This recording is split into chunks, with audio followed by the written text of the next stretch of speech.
Lo scenario di fondo è di una popolazione complessiva, perlomeno a livello nazionale, che va a perdere circa 11 milioni di abitanti, gran parte in età lavorativa, quindi potenzialità produttiva, e dal lato opposto gli anziani, i vecchi, i molto vecchi se vogliamo, che vanno ad accrescersi fino quasi a raggiungere 2 milioni, più di 2 milioni di persone con almeno oltre 90 anni, di cui circa quasi 150.000 con oltre 100 anni. Questo fra una trentina, quarantina d'anni. La situazione e le prospettive future di un paese, di una regione sulle quali il calo demografico incombe come una catastrofe sono state discusse a Venezia a Palazzo Ferrofini.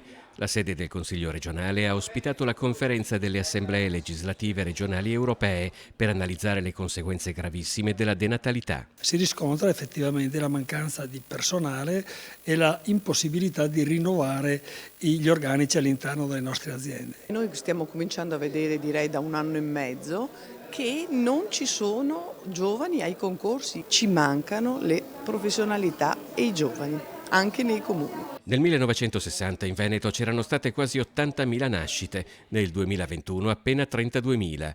10 anni fa la popolazione della regione sfiorava i 5 milioni.